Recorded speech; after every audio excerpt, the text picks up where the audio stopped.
Tónlistarhátíðin Uxi var haldin verslunarmannahelgina á Kirkjubæjarklaustri í ár og að mörgum talin vera glæsilegasta dægurtónlistarhátíð sem fram hefur farið hér á landi. Við sjáum nú fyrri hlutan af upptökum frá tónleikunum en seinni hlutin á dagskrá næstkomandi föstudagskvöld.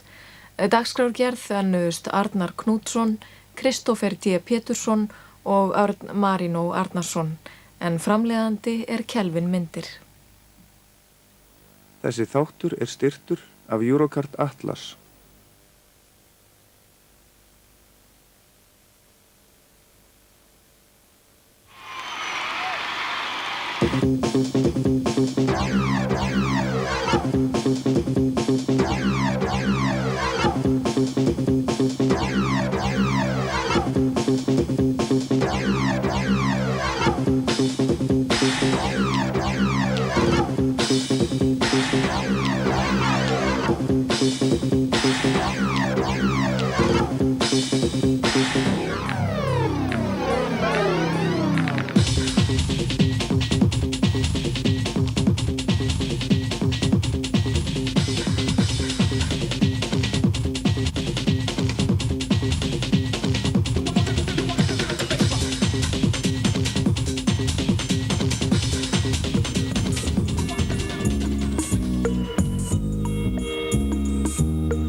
Where do you see your music going in the future?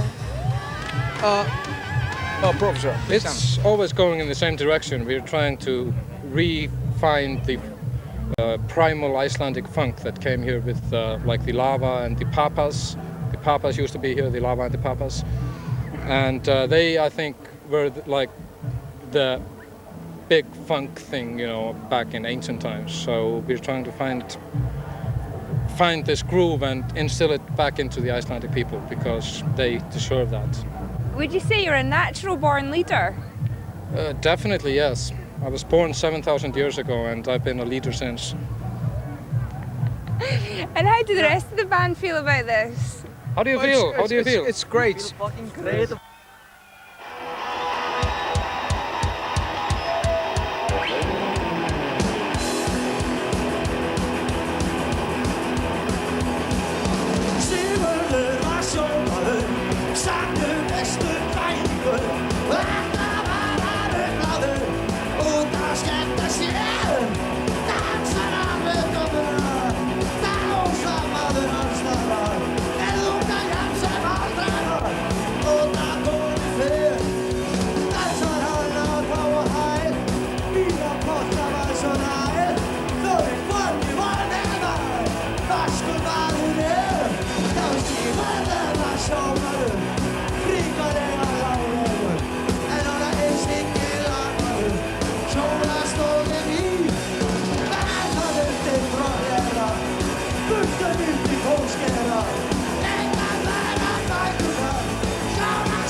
Á sviðinu held ég að stemmingin hafi verið asskoti góð. Það var svona eins og, já, hvað maður að segja, fín æfing, fín boxæfing, góð keyrsla. Ég var líka ánægður með stemminguna út af flutinni. Þetta var í fyrsta skipti í dag sem að fjöldinn hreyfðist. Ég trúi því líka að menn verða að fara sko á sviðið með það hugafar að við ráðum ferðinni. Það þýðir ekki að fara á sviðið og segja krakkar hoppið og maður bara að dúlla sér á sviðinu. Ég held að það skiptir miklu máli að þau finni það að maður sé kominn til þess að skemmta þeim. Menn voru að gera því skóna fyrir hátíðina að bandi eins og GCD, rockgrúpa, hún ætti kannski ekki heima á svona techno-hátíð ef maður kallaði sem svo. Hverju viltu svara svona gagnrýni? Ég er búinn að svara henni. Hún æfi 8 vikur. Ég æfi 6 daga vikunar, ég æfi 2 tíma á dag, ég boxa og ég lyfti. Og til þess að geta gert þetta sem ég var að gera í kvöld á sviðinu þarf það að vera í formi. Í gamla þá fór ég bara inn á klósett og henti hálfgramm á kókín yfir og gerði þetta, en ég var líka búinn í 2-3 daga eftir á. Ég held að aldur skipti ekki máli í sambandi við rocktónlist. Sjáðu bara Neil Young sem dæmi og svona getum við lengi talið. Ég held að aðalmálið sé það að þú sett heill, að þú sett heiðarlegur í því sem þú ert að gera og það sem þú gerir eins vel og frekast hægt og jafnvel aðeins betra en hinnir gera það. Normally I DJ when Primal Scream do a tour. You know, I go on tour with them and DJ. And they were doing this as DJs and they don't normally do it. We formed a team of DJs now. It's like me, Andrew from the band, Bobby, Murray and Grant. And there's 5 of us, you know, we're just going to go around now doing DJ gigs, so it's cheaper than getting a band together, isn't it? Yeah, yeah, yeah, yeah. You know I'll always never been to Iceland. I've been to Finland in 1978 with Motorhead, and they got arrested at the airport, and that's the closest I've ever got, you know. And I thought, well, Iceland's a bit nearer the North Pole. Yeah, you know, I've never been there, and I'm really glad I came though, you know, 'cause everybody's really nice, you know. And I like DJing anyway, you know what I mean. I DJ in Iceland one night and then the local club the next, you know what I mean. It's sort of, it don't make the difference to me.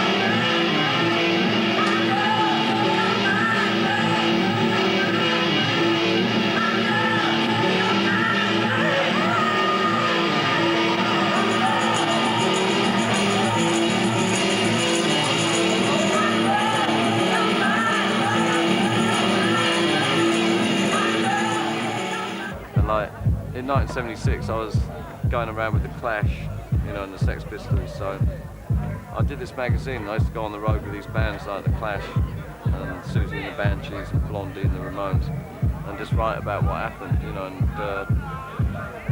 did that for a few years. Then I went through the 80s just living with youth, you know, I did a bit of tour managing. Then I lived in New York for 5 years. I was really into hip-hop and there's nothing happening in the UK, so I thought I'd go to New York. 5 years there, working at Tommy Boy Records, you know, and sort of knocking about with Rick Rubin and Public Enemy and LL Cool J and De La Soul and all that lot. And then I got mugged. She got me a plane ticket home. I came back and found out that Acid House had happened, so which I'd missed, you know. So I had to do like a crash course and sort of catch up, you know. And that's how I met like Weatherall and the Orb, and we just sort of took it from there, you know. My favourite group's the Stones, apart from Primal Scream. You know, I've been seeing the Stones now for 27 years, you know, and I went to see them last week at Brixton. I don't know, you know, it's just been like a riot, this thing. You know? What time did you go to bed this morning? Well, I don't know really. I woke up in it, so I must have got in there at some point. When are you playing? I'm doing this fashion show in about, you know, half an hour, whenever this band get on. Oi, what time is that thing going to happen now? Like 10 minutes to 6. Right, 'cause there's another band on now, isn't there? Yeah. Right. But I mean, I'm sure we can figure this all out. Yeah. Just give us a shout about 10 minutes before you want me up there, yeah? Okay, no problem. Thanks. Sorry about that. That's all right.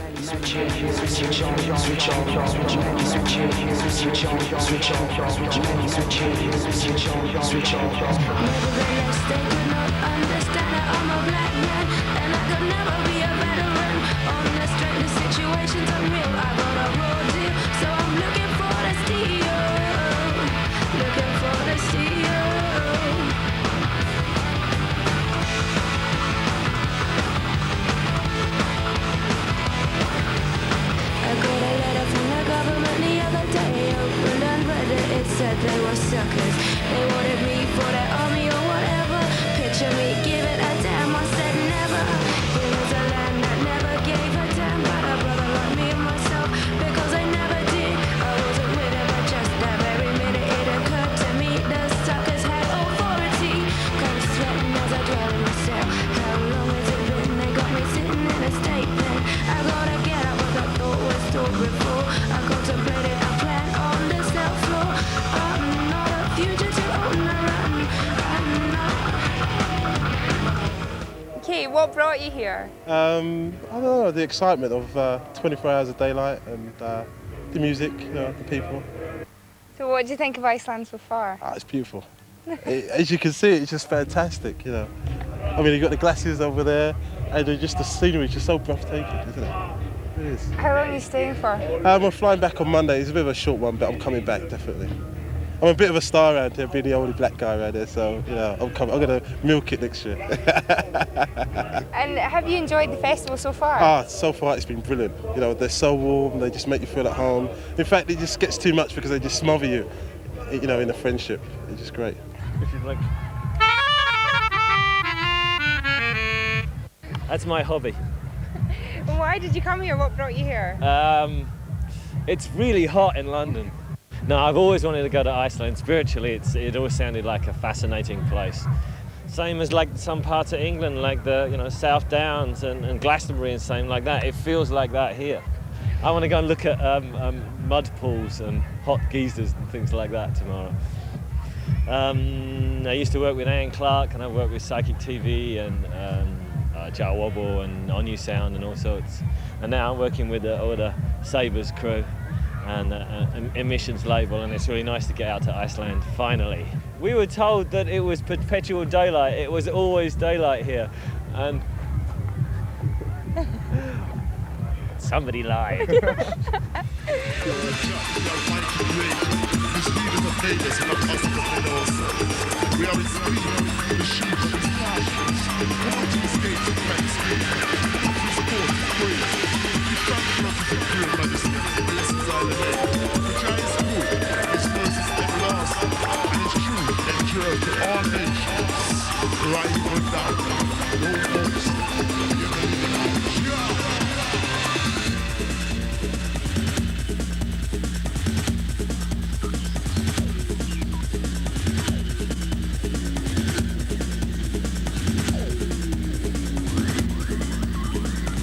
We are Atari Teenage Riot, and I'm Alec Empire. I'm Hanin. And I'm Carl Crack. We thought that techno and all this dance music is pretty dead, so we wanted to form a real band, like a techno-punk band of whatever you want to call it, and so we formed Atari Teenage Riot.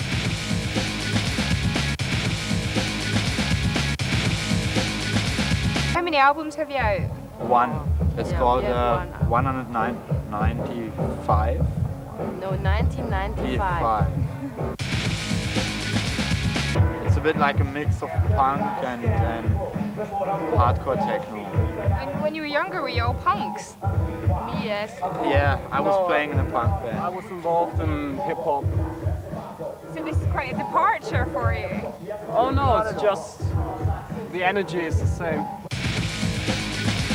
So have you been mixing with the locals?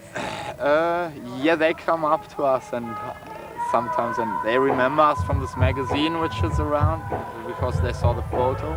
Or perhaps they know the record. People were all very drunk and very strange, but we liked them. So yeah, it's different. we gave autographs. Yeah, we gave autographs.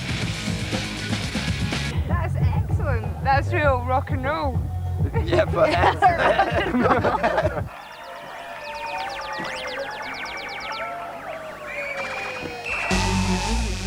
Atari Teenage Riot! I will be more successful than all those that went before me because the time is right, the season is right, you are right, the conditions are right. We must go free now! Now is the time!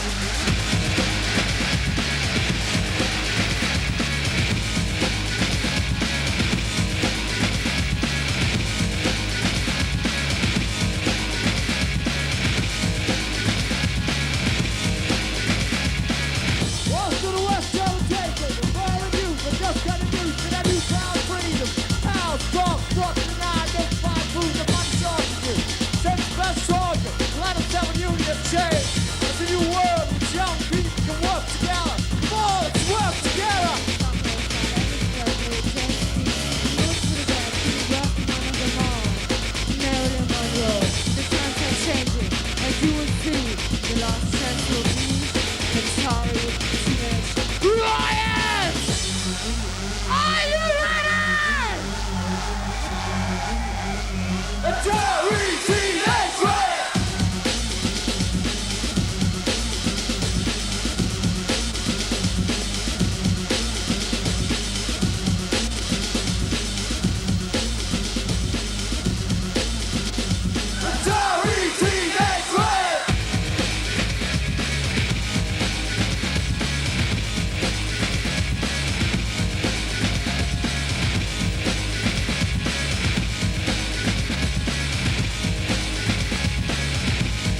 what your part in this organisation is? For the last 3 or 4 months I've been organising the festival with Kitty and Biggie and Þormóður and all the guys at Uxi. This is a company which was started about 6 months ago, and we've been trying our best to promote, you know, British and foreign bands and DJs in Iceland, and you know, just trying to, you know, make the scene here a little bit brighter, you know, new bands, new blood. How do you think so far that the festival has gone? This is probably the best organized festival I've seen yet. You know, people are drunk and it may look chaotic, but it isn't. Today, has there been any big problems, or has there been any big problems at all at the festival? The biggest problem with outdoor festivals are rapes. That's a well-known fact, that a lot of girls get raped at festivals. You know, they pass out and, you know, things happen. But we are very lucky, not one incident yet. That's quite shocking. I never thought of that as a problem. No, it's not that shocking, because what we have here is a 4,000 people community which is more or less drunk all the time, 24 hours a day, so things can happen. We're lucky if no one gets killed.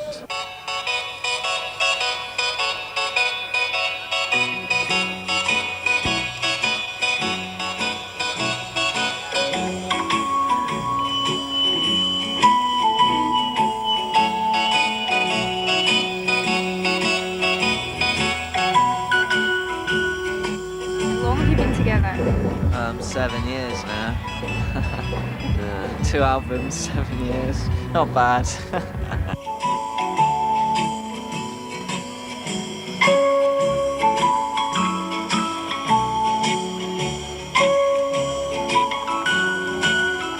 It's just such a weird mixture of music, but I think it makes more sense here because there's less people taking drugs. They're all just getting drunk, you know, and really pissed. So they'd like dance to anything that was they can stand up. Anything with sort of some energy. But I've never seen so many paralytic kids in my life.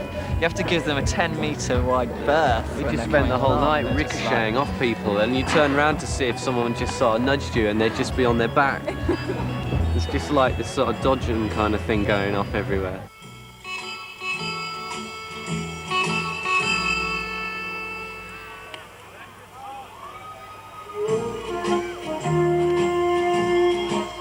I don't think this would work here in England as well, because everyone, for a dance festival, everyone would be eat up, you know, and guitars just sound too harsh, you know.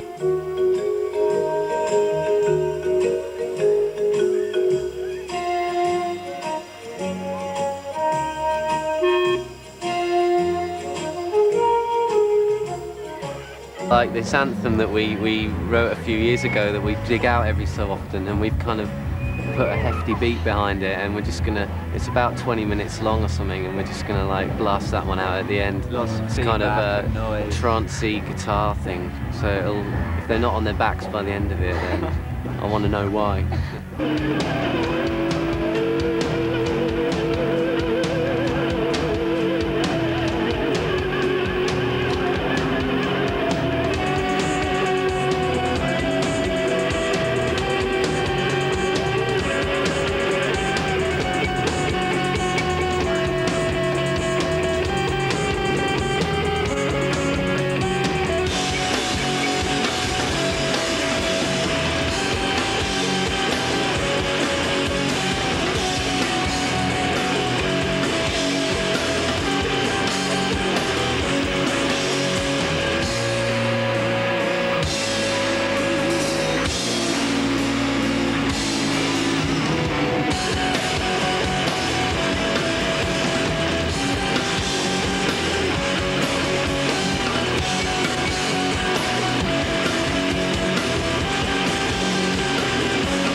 What are you doing here? I've come with Bandulu, who are a band from Hornsey, from London, inner city, multicultural London, techno with ragga and roots, and they're really good, they're really brilliant. They've got attitude, they're performers. You doing something with Bandulu? Oh, I manage them, yeah. Oh, I manage them, I'm the manager, yeah, that's why I'm That's why you're here? So that's why I'm here, yeah. But that's the trouble with dance, you see, because it's not sufficient a spectacle. People want to be entertained. I mean, it's song and dance, isn't it? The circus comes into town, yeah, and people expect to be entertained. They want a show, they want dynamic, they want something exciting. Whereas a lot of the time, dance-based bands aren't sufficiently exciting because they don't have that performance aspect sussed out, with the obvious exception of Prodigy, who understand the mechanics of working a crowd up.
Klaustur! Yey! Við erum komin til að skemmta okkur, ekki búin að vera góð helgi?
Så lite trä, varje fur till att se